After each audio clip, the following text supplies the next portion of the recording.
online. Thanks, Steph. Oh, I see Rachel and Mary. You guys want to introduce yourselves? Oh, we're not picking up your audio, Rachel.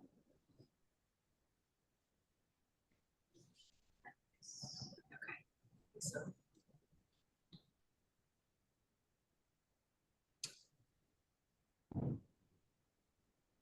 Yeah, you're lighting up, but we're not hearing the audio. Sorry. Let's try Kaylee and make sure that we can hear. I feel like we heard Kate earlier. I know, I thought somebody else was going. Hi, I'm Kaylee McLaren. I'm the restoration manager at the Blackstone Watershed Collaborative. We can hear you, so that's good. Good. John? John Moslin, president of the Blackstone River Watershed Council, Friends of Blackstone. Thanks, John. Nils? Hi, everyone. Nils Weberg, water resource engineer with Fuss & O'Neill. And because we're having audio issues, we've got Rachel Holbert and Mary Scholl from, also with Narragansett Bay Research Reserve here at CEM. Thanks. So feel free to put stuff in the chat, guys, if those issues aren't resolved. Oh, okay. I'll keep an eye on the chat. Great. So first thing on the agenda is just to identify a new time. So we talked last time about doing an hour and a half instead of an hour because we felt like we were always squished. So I was hoping that everyone could just take a minute and look at your calendar. I feel like it might be more efficient this way rather than sending out a poll, and choose what recurring 1.5 hour time block would work for folks. And I know that I've also heard from a lot of people that this is basically lunch from 11:30 to 12:30, so it's kind of tough.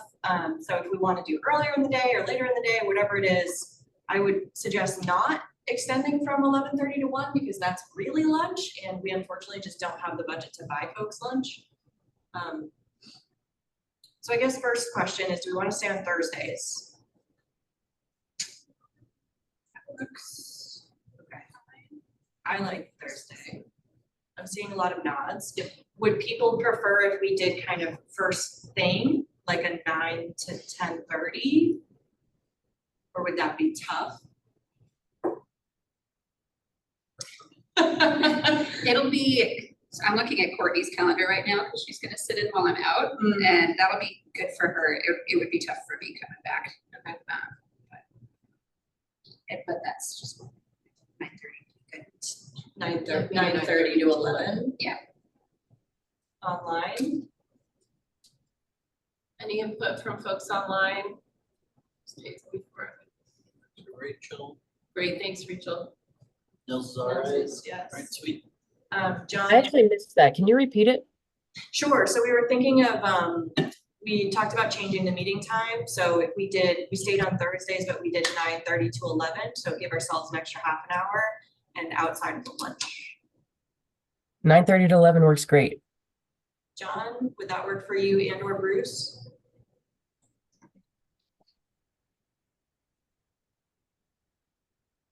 You're muted if you're not aware. I'm not muted, but what was it? What was it again? John stepped out. 9:30 to 11 on the third Thursday of the month. 9:30 to 11. Hold on. Let me just take a quick look at Thursdays. I think that can work. That looks like that can work. I will also check of this room. That was another one. I'll check with John when he steps back in as well. Okay, thanks. Okay. Thanks. I'm gonna check our steering committee meetings because a couple of those were. I'm just listening in. I'm trying to get some other stuff done at the same time. Understandable. All right, well, let's hold that for now. We'll confirm in an email at the end of the day. And we're just gonna double check that we have the room and all the logistical stuff there.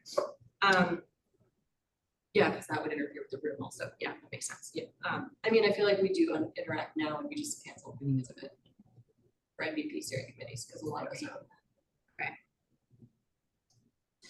Yeah. So next on the agenda, something that's actually, well, let's go through the agenda first and then we'll go back. So our agenda is basically NOAA grant feedback, strategizing future funding, reviewing any updates to Pawtucket redevelopment. We don't have PRA on the line today, so likely we don't have those, but I'll keep it on there. Events, other updates, and then specifically, I know we wanted to talk about the new filing at Elizabeth Webbing Dam from OneDrop. So first things, I'll hand it over to Caitlin to talk about the feedback from NOAA. Great, thanks, Steph. So in the time since we last were together, we've had a couple of meetings with NOAA folks within NOAA Fisheries, trying to get some feedback on the submitted NOAA proposal that was not funded. So our initial meeting was with John Katina, who is, you know, higher up in that program, and we, you know, he kind of provided us with some of the direct reviewer feedback, and we had a pretty lengthy discussion, and it was myself and Jason, and Mary was also on that call. We've got pretty detailed notes, but just to kind of summarize, John, you know, went over kind of where we missed out on points in the scoring for the proposal, and then kind of some overarching thoughts. I think our main takeaways, and Mary, feel free to put stuff in the chat if I go astray here. I would say we scored pretty well. You know, we weren't at the bottom of the pile. We did not kind of meet the threshold for points where those projects that did get funded were sitting. One of the first things that John mentioned was kind of cost benefit. And obviously we are well aware that that's a challenge for us because this is the first 2 dams on the system. We're not talking about, with the completion of these projects, opening up a very large area. It's really, you know, trying to look at the next 2 projects holistically. And so for the stream miles and habitat that would be opened, and then given the cost, which obviously this is a very high cost project, that kind of cost benefit did not work in our favor, which we fully expected that would be some of the feedback. I think too, one of the things that John mentioned was cost uncertainty. So we did include a lot of the cost estimate information that Fuss and O'Neill produced. There was obviously a very high range in there. And so I think that was an area of question for some of the reviewers. Like, is it gonna be 20 million or is it gonna be 30 million? You know, what are we talking about? And if it falls short, where is that additional funding gonna come from? Let's see. Another question was, you know, what is the fate of Elizabeth Webbing? Like, what's the status? I think, you know, providing additional information on what is happening upstream will be advantageous in future applications. And then, of course, the uncertainty around the FERC license. So, She just shared this. thanks, Mary. Yeah, so these are Mary's notes. We can actually make these available to the group if we haven't already.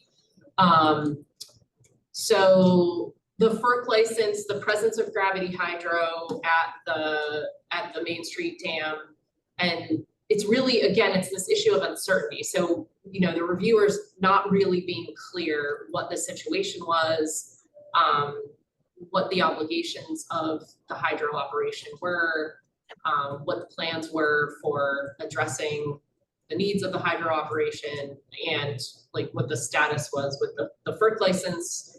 And so that's obviously something we need to address to kind of remove that uncertainty for reviewers. So I would say, I'm trying to look at Mary's notes here. So we did, and Jason, I would say it was a very productive conversation. Like, the bottom line was John encouraged us to apply again. He said, you know, we recognize this is a worthwhile project that doesn't necessarily fit the mold of some of the ones that were initially funded. Encouraged us to try again. It wasn't like a hard no that we were hearing, but definitely the things that he brought up were like, you have to address this in your next iteration. So Jason brought up, you know, what about the possibility of looking at purchasing the FERC license?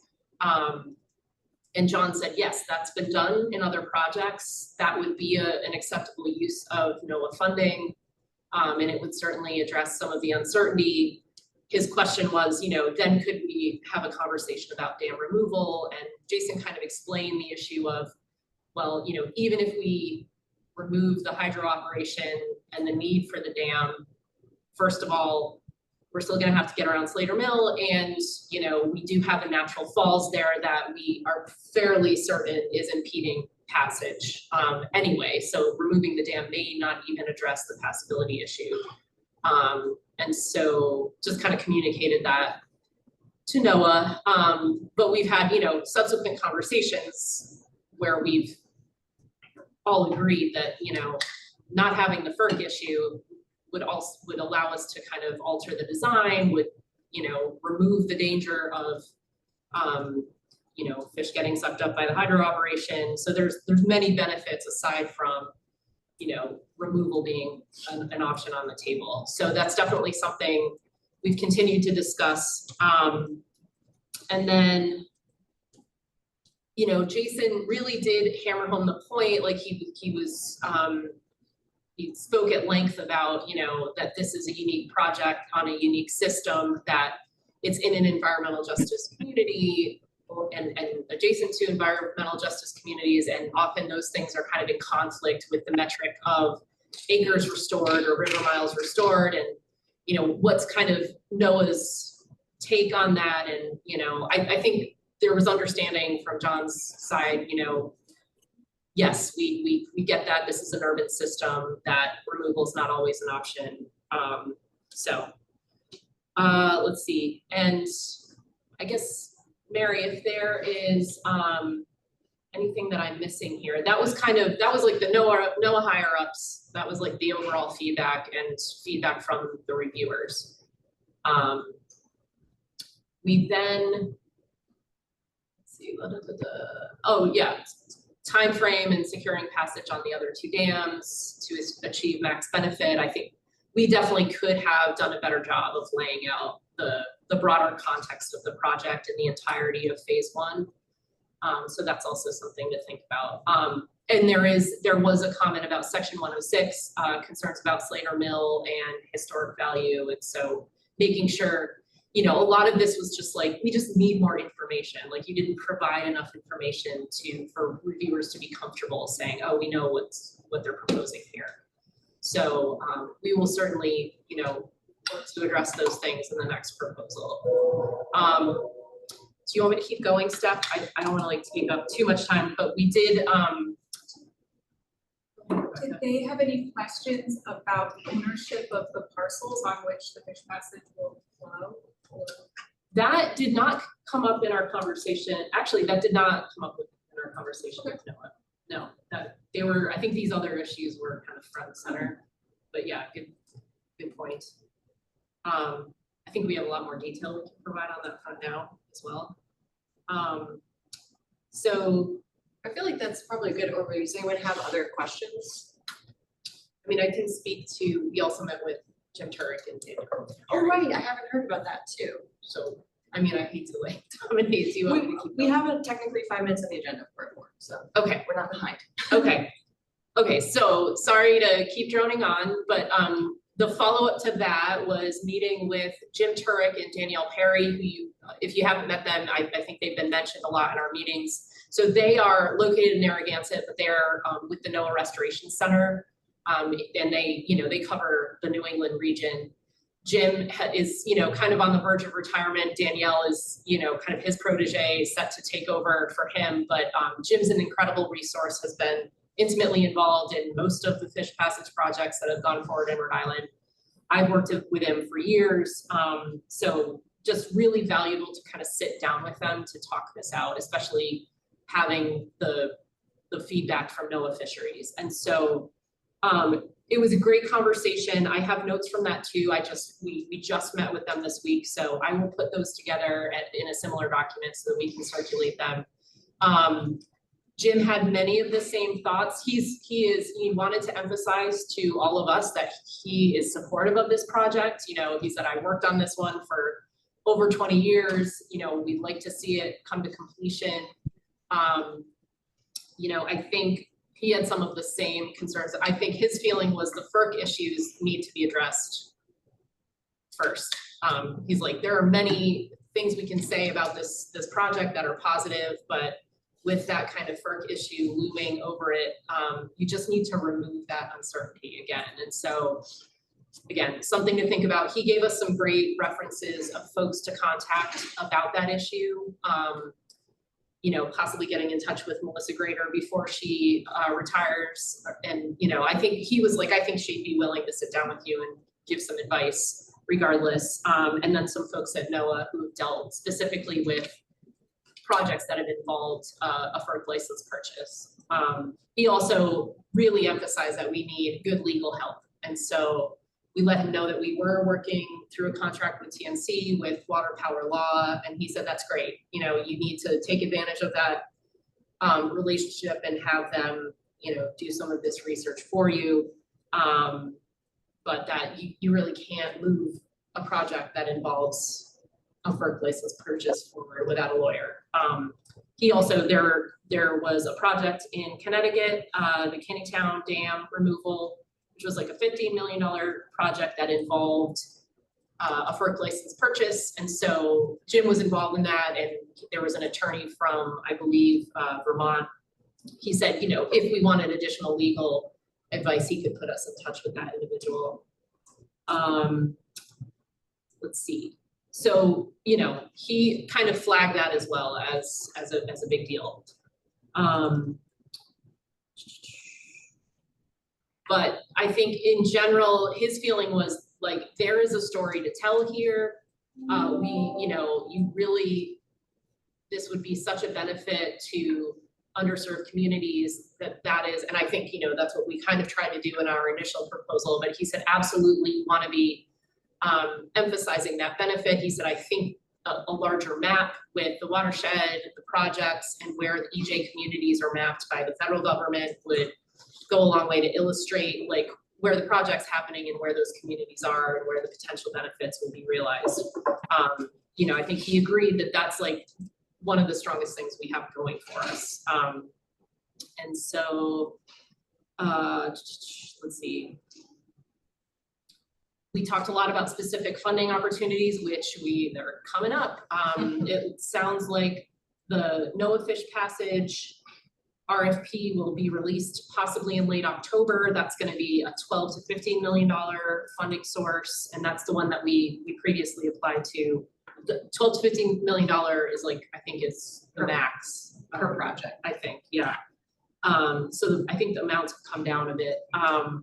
There's the tribal fish passage opportunity, which the tribe must be the applicant for that one. But that's specific to fish passage. That will be coming out, I think, simultaneously with the fish passage one.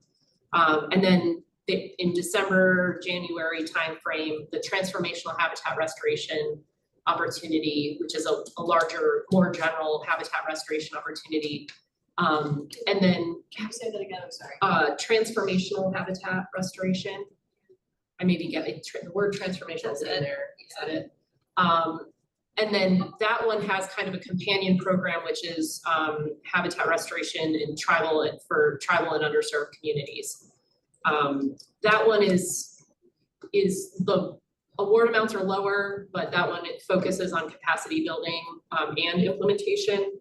They really encourage us to like coordinate with our tribal partners to go for that last one, the tribal and underserved, because I get the sense that it's a little less subscribed. You know, there are fewer applicants to that one. And they said for that, the state could absolutely be the applicant as long as there's a strong partnership with tribal organizations, and we can demonstrate that. So, you know, I think we'll be considering all of these as a suite of funding. You know, it's clear that the entire amount is not going to come from one source. It's going to be a challenge to prove that like we have the ability to cobble all of this together. But, you know, thinking that if we can address some of these comments, we'll have a better better compete for some of these opportunities. And then just he emphasized the importance of getting the congressional delegation on board, which I think we've done a pretty good job of doing. And we did get that earmark for the Elizabeth Webbing work. So just continue to maintain those relationships. So yeah, I think, Mary, so sorry about the audio, but if you wanna throw anything in the chat that I might have missed, I know that was a lot, but super valuable feedback. Jim and Danielle also stressed, like, as we develop our proposals, like, to come back to them. They can't write it for us, but they can certainly provide input, and in my personal experience, that's just been invaluable whenever we're talking about these types of projects. So I see, John, you've got a hand up. Go right ahead. John or Bruce, whoever's sitting. Yeah, whoever raised the virtual. I actually have a question because I heard the comment of that the state is going to be the lead on the tribal portion. No. The tribal fish passage grants, a tribe would need to be the lead applicant for those grants. There's another tribal and underserved communities opportunity that's more general habitat restoration. A tribe may apply for those dollars, but it can also be, the state could be an applicant in partnership as long as there's demonstrated partnership with a tribe or tribal organization or an underserved community. So that's a separate, that's different than the fish passage. It's a separate grant. Correct. Yep. Okay, because I know that when we're thinking about the tribes, you know, we've been talking, a lot of talk has been with certain people within the tribe, and I passed on sort of the general information to Stephanie for the chief, Dean. Yep. Anthony Dean Stanton. He would be the key contact because he's the one who's going to take it to tribal council, because you're going to need the resolution from tribal council. Right. For that to go, and then they can appoint whoever they want you to work with within the tribe or directly with them. That's really helpful, Bruce. Thank you. Yeah, and I just wanted to sort of share the feedback, because I did have a conversation with Dean about it. And he was saying that a lot of what's happened in the past is people have come to the table. It's never the top of the food chain, which means that Terry may need to be involved somewhere along this. And then the second is that they got a lot of, oh, we'll get back to you, and then never the follow-up. So we got to be really clear about the follow-up and sort of stay on top of that. Yep. In any way that I can help with that sort of, you know, in working with them, I'm happy to do. No, that is really, really helpful. As I said, you know, I had reached out to Dina Lynn, but it sounds like maybe that might not be the best avenue, that like we might wind up working with her, but that it kind of needs to come down from the council. So yeah, from the top down. Correct. Yeah. Thank you so much for that. And yeah, understood that like Terry is likely the best messenger for that. And I think we still do have a standing meeting with the chief, between the chief and Terry. So maybe, you know, maybe we can take advantage of that, or we can I can have his office set up something. That probably, yeah, that's, I just think it's sort of, they like the protocol of looking at state to state relationship. Yeah. And government to government. So I think that that's, you know, one of the things that they exercise, and a lot of people haven't done it. And it's like, you know, I think that's one of the ways of bridging the gap in what we're trying to do here. Yeah, that's great. Well, hopefully with that strategy, we can make some progress on that front. But yeah, I think that's kind of the summary of our NOAA feedback, which is certainly important. We'll continue to coordinate with Danielle and Jim. I think they have a lot to offer. Jim is always great with proposal development help and working out kind of the technical stuff. You know, he was very much like, I am not a FERC expert, but I know that you're going to need like legal expertise. So it's really important to get that on board as you move forward. And thanks, Rachel. I see your comment. Great. Okay. Awesome. So yeah, again, I think Mary linked the notes from our meeting with John Katina, and I will put together notes from my meeting with Danielle and Jim for this group. Great. Any other questions? Probably take more than 5 minutes. That's okay. That's good. Not to keep it going, but the FERC issues with Main Street Dam, can you kind of elaborate on what the issues are? Yeah, so, right, and again, this is why there was like, the reviewers were confused. So I think there was confusion among reviewers as far as does gravity still have a responsibility to fund any of the fish passage, which, you know, we've been talking about that, I think. And then just what the, you know, what the status was, you know, was the hydro operation gonna impede fish passage in any way? I think we presented it as we were gonna work around it, you know, that's how it was presented in the proposal. I think both John and Jim were kind of like, if you can purchase that FERC license and get rid of the operation, like that would obviously resolve that issue. So I think we either need to propose that and work with water and power law to come up with some kind of valuation and then approach gravity. We obviously need a solid basis to have that conversation. We can't just kind of throw out a number. Short of that, we're gonna need to just demonstrate how we are considering the hydro operation, why they are not obligated to pay for this fish passage project, and the terms of their, you know, their license. John, I don't know if there's anything you wanna add, if I'm missing anything. No, I think you summarized it. It is probably the biggest impediment to NOAA. NOAA is federal funding, and the obligation for providing fish passage for a project is up to the owner of the project. And they are very concerned about using federal funds to invest in something that the operator of the project was obligated to do. But they were exempt because it's an oddball situation. I'm not sure about that. We're Yeah, still to your not point, entirely- so yeah, so at some point in the past, you know, the hydro company had donated funds to the project. That portion of the project did not move forward. There's a memo saying that that absolved them of their obligations.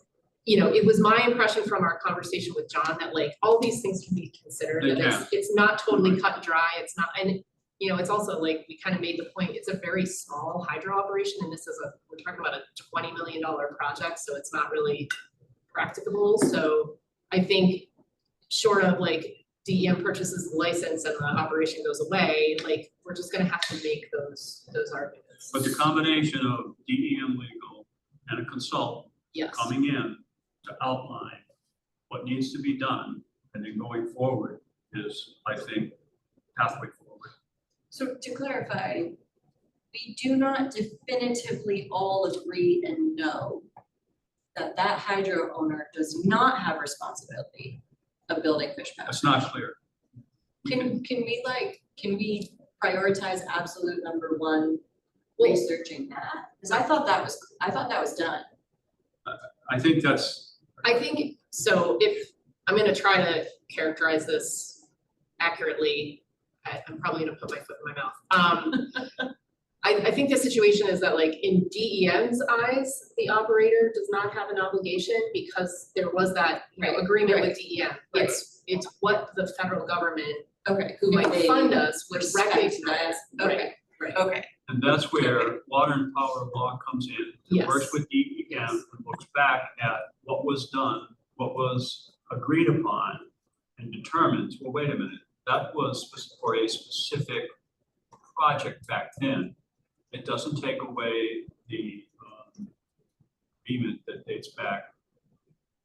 So those are all the things that Right. I think we're challenged to do, and I think we can do it. And water and power law, just to clarify, has been looking at this issue, correct? I mean, Well, they did an overview of the project, but they were never tasked to say, okay, this is what we want you to do. We have a couple things that are going on. We want to look at the buyout for the project. And we also want to take a look at, on the side, unrelated to that, the obligation of the current owner of the project. and how that's interpreted by the feds. Yeah. Does that make It does make sense, but I just did not realize that was true. I thought that everyone was on the same page, that they're not obligated, but the government was just sort of like, this is a weird situation, so we don't really understand it. I didn't know that there might actually be a conflict of how we are interpreting that obligation. If you reach out to Melissa Gray, she will say, John, it's in the agreement that they have to provide fish passage at such time. U.S. Fish and Wildlife Service still feels that's the case. Right. If you reach out to, what's his name, at NOAA, and ask him the same, not Jim Turner, but the NOAA FERC. The first. Bill McDavitt. McDavitt, yeah. He'll say the same thing, that they still believe that there has been no change in the original agreement. So why would they knock the application? They are. They're in agreement that they have to provide fish Oh, passage. got it. Yeah, So the federal Okay, got government it. thinks that the Main Street Dam has to provide fish passage, which I didn't, I feel bad for not understanding this, No, but I don't. did not No, understand and this. I think there's much to be gained from looking at this a lot closer with proper legal. Can we set up a meeting with Water Power Law and can I be part of it to have that Well, conversation? Yeah, I think we talked at the last meeting that for TNC to set that up, it has to come from Jason, because we're working on behalf of them with that agreement. And so I think DEM, Jason has to say this is the direction that DEM has to go in, and I set the meeting up. Even a clarification though, like we're not even saying what does it cost to buy it out, we're just saying what is the requirement so that we can appropriately explain that within the application. You know, I'll step back. I mean, I'm going along with the procedures that we've been working with in the past. You know, I've approached Jason, explained something to him. He said, "Just set up a meeting." So we set up a meeting. Now, you know, it's not up to me to go into this contract that we have and just go out and do things without including DEM, which is the lead resource management agency and number one involved. yeah, and I mean, Jason's aware, like the FERC issue is front and center, like we do need to have that discussion sooner rather than later, so yeah, I'm sure that can happen. Yeah, I'm not trying, this whole process from, you know, starting this advisory group meeting has been everybody being like, I don't want to step on toes and I'm trying to figure it out. You know, we're all kind of coming into this and trying to put together a lot of different pieces and learning along the way. But that, as an outsider, to me, does not feel like stepping on toes. That just feels like clarifying required information to move forward on things that DEM has very explicitly said are priority. If we want to apply to this grant, we have to know kind of where we're standing. Yes. So At the recent meeting, core team meeting, I think we left it, we talked, and you were to talk to Jason and get back. And if that was the pathway forward, that DEM wanted to see, that's what we would do, and we would set that up. Yeah. I want to get, you know, overly Yeah, complicated. no, I think that is absolutely the intent, yep. May I ask a slightly different question related to the FERC issue, and it might be for Nils actually. If there was no hydropower operation there, would that materially change the design of fish passage at all? Yes, Would it make it cheaper? yes. Okay, cool. It would also, It would also- yeah, it would also be a benefit, right? There'd be less. We wouldn't be risk. competing For fish. for against the attraction turbulent. from the tail race of the Exactly, turbine. exactly. There's much That's to what be I thought. gained. Right. Yep. Not just to get the money from NOAA, Right. but to make this a better project. Yep. To make fish passage performance Right. better than it would be That's if what I thought. we worked around the turbine. Yep, so you weigh, so it's not just the cost of the FERC license versus the construction cost, it's also just Right. more. There's more downstream healthy. mortality, there's impingement, Yep. entrainment, Yep. there's, you know, Yep. lots to gain from that. And it would actually We change wouldn't the have to worry as much about minimum flows, Right. you know, for Right. operation. Flows. Yep. So, The entrance to the ladder would be Right, the entrance would be redesigned. in a different, yeah. That's not a difficult thing, That's what it's, I thought, yeah. but I think pathway forward is to start Yep. as soon as possible. Right, so, and it's like, even if removal isn't the goal, there are still multiple benefits, so, we had that conversation with Jason and Phil, and everybody's kind of in agreement that, that needs to be pursued if we can do it. And the fact that no one might fund it, so if it's part of our request, all the better, but some work needs to be done to We're figure meeting after this. out. Stephanie, what do you want, I was just gonna say, I think there are two questions Yeah. as part of that water power law contract. The first question is, are they required to provide fish passage or not? And maybe that question is a moot point if we're asking the second question of, can we buy it out, and what would that require? But I just wanted to clarify that this was the question that I was talking about, of are they required? That's why I was confused of why we didn't have that answer. But if we're also considering this second question, it makes sense to,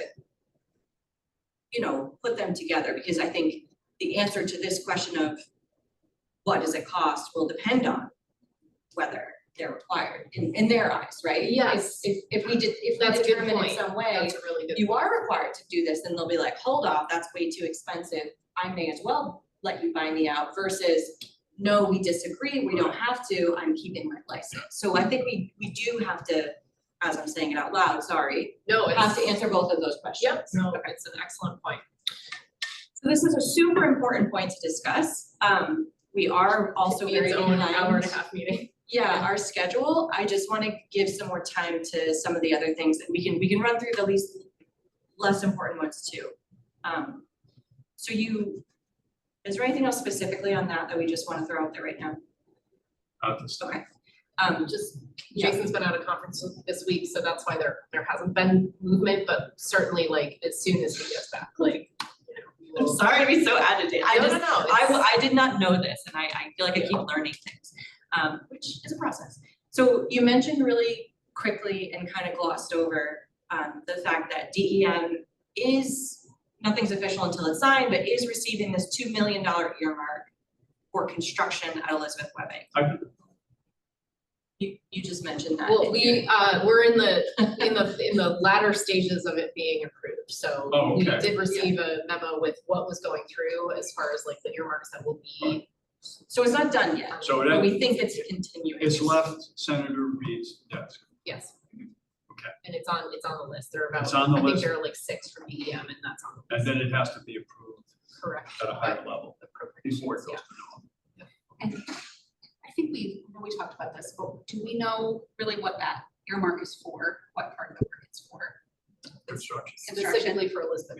Right, For it's for Elizabeth construction, okay. And by construction, you mean 2 foot lowering or fish passage specifically? Well, we're in the middle of the engineering work, and part of the engineering work is to look at the preliminary design of a fish passage, technical fish passage facility in the bypass reach, as well as lowering the dam a minimum of 2 feet, a minimum of 2 feet. Regardless of the covenant that says maximum of 2 feet? Well, the covenant can be changed if Okay. legal So gets we involved. Right. So many. I know. Okay. As a matter of fact, Niels is gonna be on site, his team is gonna be on site this coming week. Niels, do you wanna explain the survey work that you have lined up for this week?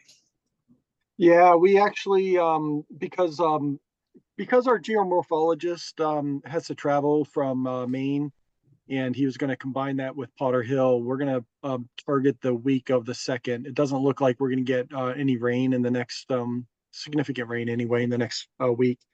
So it won't hurt the river levels, but we're going to do or perform a geomorphic assessment of the reach upstream to assess the condition of the riverbed channel, the sediment, the river banks, evaluate the infrastructure upstream, and potential effects of lowering the spillway crest by 2 feet or more, as John has noted. We'll look at that from a kind of an incremental analysis, and we'll be taking both physical and chemistry samples to characterize the sediment so that we can complete an assessment of the potential volume and rate of mobilization post-construction, as well as whether there's any proactive removal management of sediment that may be warranted behind the spillway. And then this will include baseline samples for sediment both upstream by Valley Falls that would not be affected by the project, as well as downstream, just so we can again look at an ecological risk of sediment migration into the downstream reach. So we should be out there. We're thinking either the 1st or the 2nd of October. I think that's Tuesday or Wednesday. And we're just looking at access points for watercraft, both upstream and downstream. We have a pretty good handle on that, but Derek's going to be out tomorrow morning to recon some of those access points. If you want to chat, we just portaged that dam and the whole river, so happy to give feedback there as well. Awesome. Who was speaking? I heard it in the room. It's Stephanie. Stephanie, okay. We might give you a call. Sure. Yeah, great. Yeah, if you want to meet, depending on what day, we would love to be involved. Literally any time you want us to be involved with something with any of the dam or fish passage stuff, please invite us. We would love. Oh, that would be awesome. Yeah, I mean, yeah, I would love to be out there myself, but if you were available tomorrow morning and you want to meet Derek to look at some of these sites, that might be a very good thing to do. Okay. I have to chat with Caitlin because we have a meeting at 10, but otherwise. Okay. Otherwise, we'll take a call maybe this afternoon or tomorrow morning. Sure. Sure. Okay. Great. Thanks. Okay. Anything else on that? Is that talking about removing the powerhouse as well, that $2 million? Yes. That's where the technical fish passes go, and that bypass channel. $2 million, let's take off 2 feet from the powerhouse. You go with increments, you go a la carte, you go after sources of funding, you start applying it. You go after other sources of funding, you start applying it. And then you build your program, probably on multiple sources of funding. And at least Noah can see that there's something going on at the next dam right after. Right, yeah, Right. right, that's the challenge. Yeah. It's like, And that, if we can get something in the works and some major expenditure and progress, then again, it's all about removing that uncertainty. Well, what if they don't get funding for Elizabeth Webbing? It's like, more than get shovels in the ground. This is a good time actually to take our other agenda item that wasn't on the agenda and just stick it in here.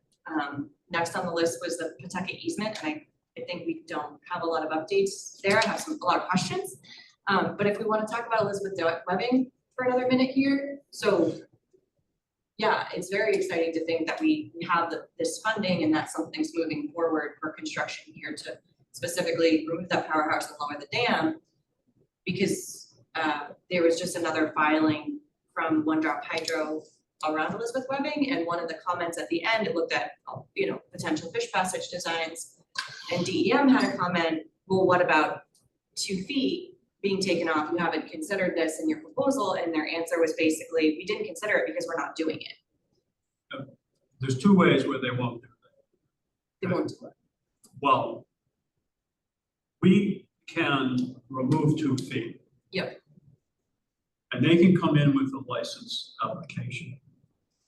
And they will say, they'll fine, take off 2 feet, but our proposal is to set pins in, to set in flashboards to bring it back up to 2 feet so we can get that head when you're not passing fish.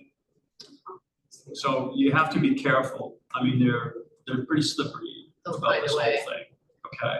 But that is a technique that was probably on that dam originally, where you go out, you probably see cord holes where pins would go in, and then they'd set up flashboards, and they'd bring it up even higher to get extra head during periods of higher flow.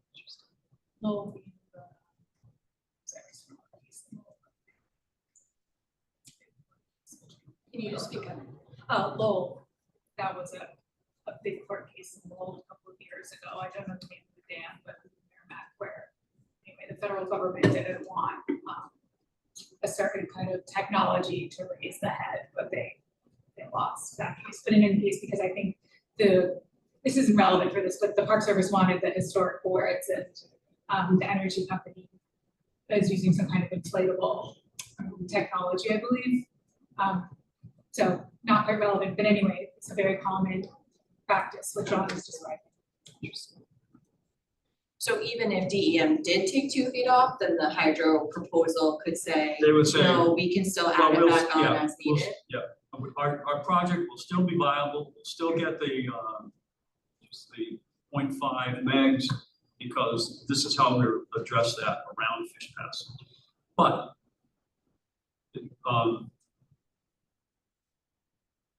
there, I'll talk this after, but there's 2 black boxes running here. You know, there's Fish Passage and then there's hydro, and they're in their black box. They're working on hydro development proposals. Whether they ever go through with it, I'm not sure. Their sole goal is the license. I mean, they're investing a lot. That was a significant report to look at each of those alternative assessments. Right. I don't know who's investing, but it is being invested, Right. and their goal is to get the license. Yep. And the license can be purchased by someone else. Right. You know, they may not develop.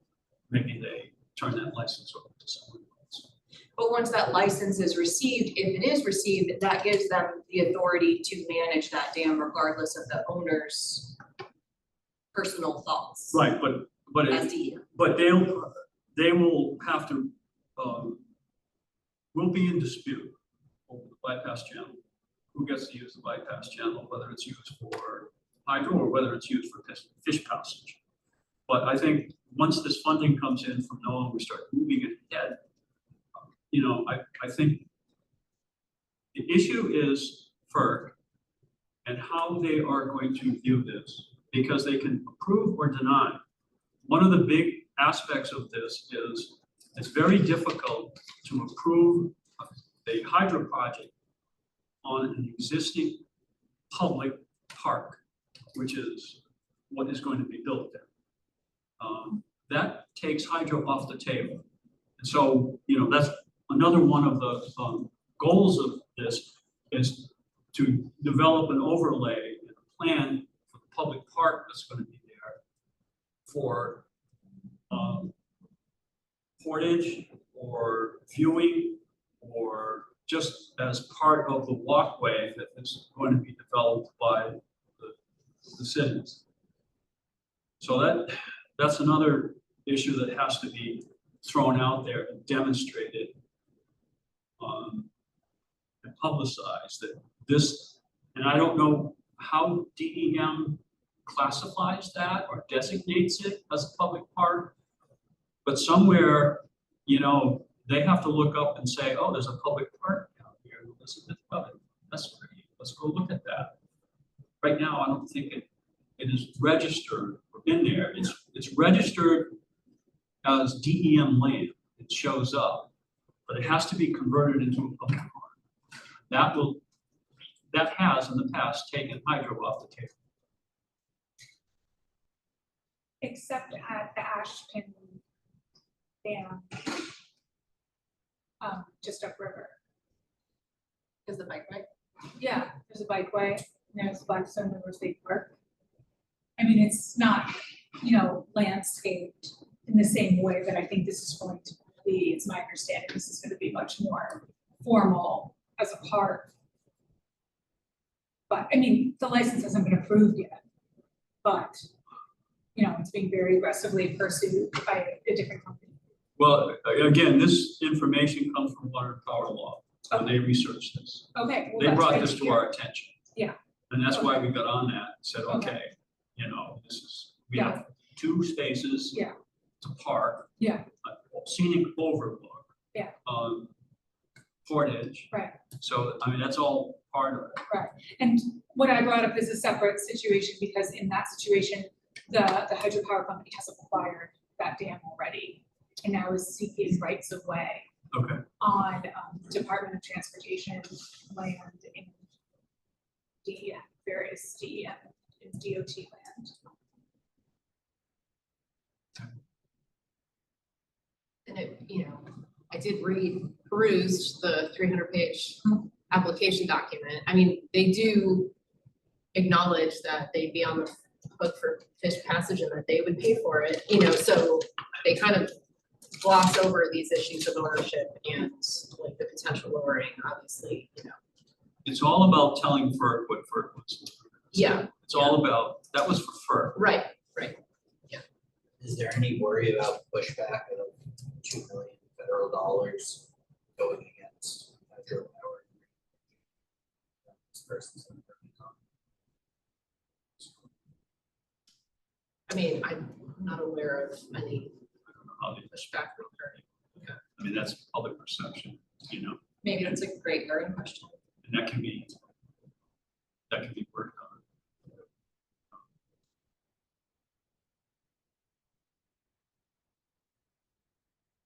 I feel like we always end up with so many more questions than answers at these meetings. No, that's why these meetings It's are important important. to have those Okay? questions. That's It's why important to these meetings are clarify. important. Anything else on Elizabeth Webbing?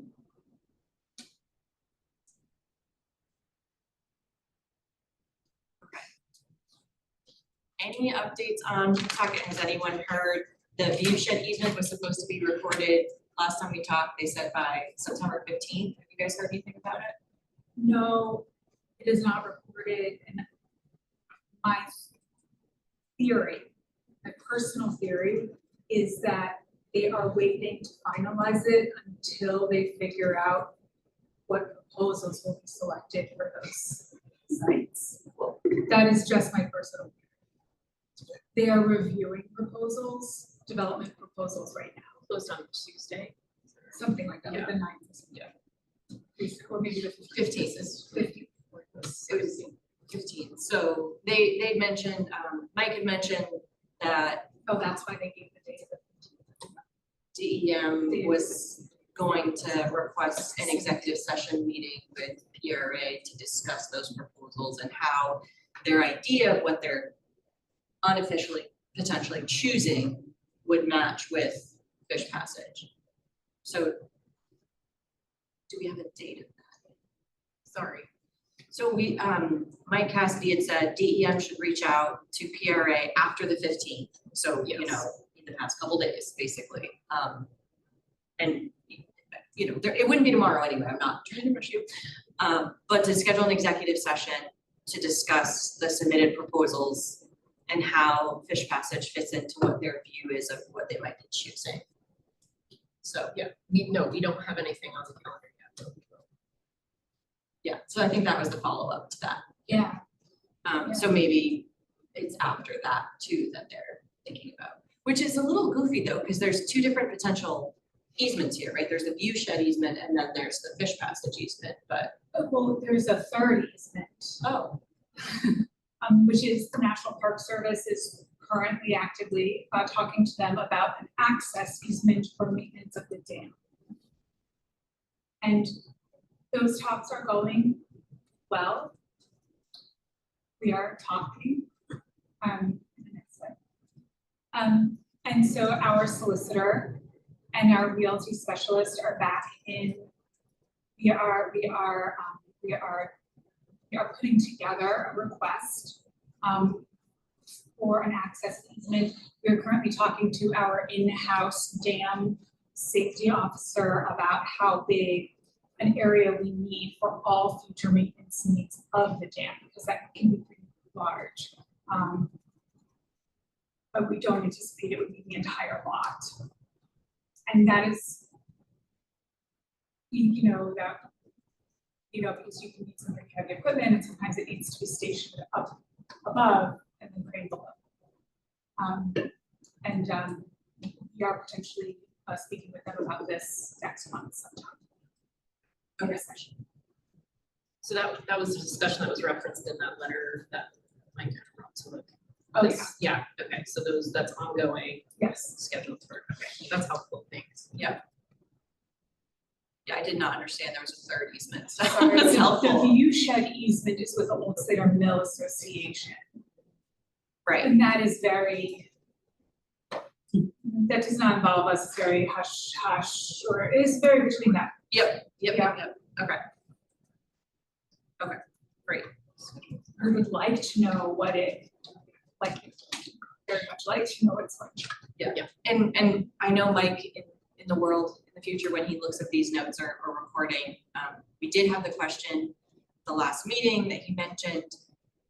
I believe that you indicated that the city of Pawtucket would hold the easement, and by that easement, I thought we were talking about view shed, but now I'm not sure. But the city of Pawtucket would hold that easement regardless of ownership. And that they also intended on the city taking ownership of the parcel. So is that, in my experience, I work with conservation easements more so, that would be a conflict of interest because you want the owner of the parcel and the holder of the easement to be two separate entities. Is that also true with something like this or no?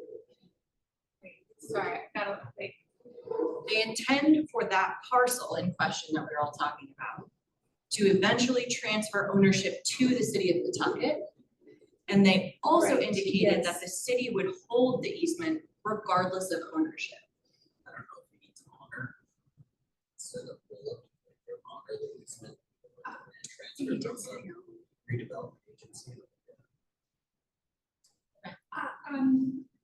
I don't know, all I can say is that in conversations, with the city, they weren't sure yet who would own the parcel in the future. I mean, I think it may eventually be transferred to the city, but I know that because the development plans aren't yet finalized and everything is up in the air. Might it be a private owner? Yeah, I think it could be anything. I mean, I think they're really, they want to get a return on their investment for those parcels. And so I think they really just don't know what the development is. But to your point, Steph, yeah, like if it were a private owner, it would make sense that the city could hold the easement. If the city was the owner, they'd be granting those development rights to whoever is holding the easement, which would make sense if it was for service of the state or for whatever purpose. So yeah, maybe we can get we'll get clarification on that when we. Yep. Well, they're granting it. Old Slater Mill Association is going to hold the easement. I would think so. The view shed. Sorry, the appreciate easement. So the city, it doesn't matter whether PRA or the city owns the easement. Yeah, I think part of this, I didn't realize there were 3 easements, so maybe we were just like conflating. When we said easement, one person meant one thing and one person meant something else, so. Okay, lots to be clarified there. I know we're over time, I'm sorry. The quick part of our next wrap up is just, we did a paddle, it was great. Thanks for all who participated. Happy to share photos, and Nils, happy to talk about Portage anywhere you'd like. Rachel has an update to the Fish Passage one pager. I'm sorry we didn't get to that on the agenda, but it is there. And I'll send it, thank you, yeah. So I honestly, I haven't looked at it, so bad on me. But if you have feedback, give it to Rachel. And then our next meeting is October 17th, and provided that we have the room, we'll double check that. We would be meeting from 9:30 to 11 on October 17th. I cannot be at that meeting as a heads up, so I will make sure that Kaylee can be there. One of us could take over. Take notes. Yeah. Okay. Great, all right. Thank you, everybody. Thanks all. Thank you. All right, we'll follow up with more specifics next meeting.